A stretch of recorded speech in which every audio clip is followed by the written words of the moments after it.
भात पेरणीसाठी सिंधुदुर्ग जिल्ह्यात पोषक वातावरण आहे। भात पेरणीला कोकणातील शेतकरी सुरुवात करण्याची आता शक्यता वर्तवण्यात आली आहे। कालपासून सिंधुदुर्ग जिल्ह्यातील पावसाचा वेग हा मंदावला।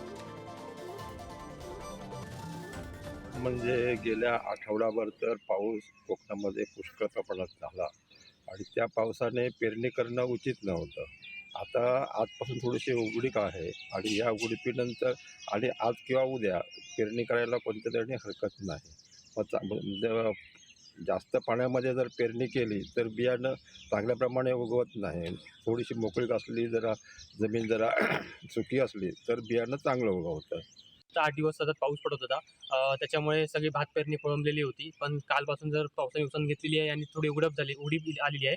त्याच्यामुळे आम्ही आता शेतीची जी उरलेली कामं आहेत ती आम्ही पूर्ण करण्याच्या मार्गावर आहोत। सध्या शेतीला कुंपण करत आहोत आणि थोड्या दिवसात 2 दिवसात जर चांगलं तापलं तर आम्ही भात पेरू आणि त्या जर उघडीप दिलेलीच आहे पावसाने, त्याच्यामुळे भात पण चांगला येण्याची अपेक्षा आहे।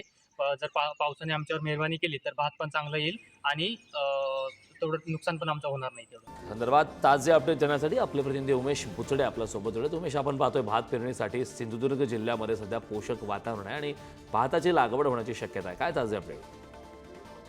निश्चितच कारण आपण पाहिलं की गेली 4 दिवस पडणाऱ्या पावसाने काल दुपारपासून थोडीशी विश्रांती घेतलेली आहे। त्यामुळे वातावरण जरी ढगाळ असलं तरी भात पेरणीसाठी हे वातावरण पोषक आहे असं समजलं जातं। कारण सध्या आपण जे पाहतो दृश्य की सध्या जी शेतीची लगबग आहे ती सध्या इथे शेतकरी करत आहेत। कारण कुंपण करणे, आपल्या शेतीला कुंपण करणे, तसंच भात पेरणे, या सर्वच गोष्टी ह्या शेतकरी आता करत आहेत। आपण बघतोय हे शेतकरी जे आहे ते कुंपण करायला सुरुवात करत आहेत आणि एकंदरीत भात पेरणी आता ही होईल आणि त्यानंतर मग पाऊस जर कमी असला तर ते उगवून देखील चांगल्या प्रमाणात येईल। कारण वातावरण हे पोषक आहे। गेली सतत 4 दिवस पाऊस पडत होता, त्यानंतर मग हवामान विभागाने भात पेरणी करू नये असा अंदाज व्यक्त केला होता आणि त्यानंतर मग आता आज कमी झाला आहे पाऊस, जो कालपासून कमी झालेला 28 तारखेनंतर पाऊस कमी झाला आणि त्यानंतर मग हे वातावरण पोषक असल्याचं आपल्याला एकंदरीत दिसत आहे। हिरवगार जे संपूर्ण भातामध्ये जे हिरवगार जे रोपं आहेत ते यायला हळूहळू सुरुवात होतील आणि त्यामुळे वातावरण तशा पद्धतीचं असल्यामुळे आता जे शेतकरी आहेत ते आपल्या शेतीला कुंपण करून घेत आहेत आणि त्यानंतर मग पेरणी करतील, नांगरणी करतील। एकंदरीत असं एक वातावरण सिंधुदुर्गामध्ये दिसत आहे आपल्या एकंदरीत। आणि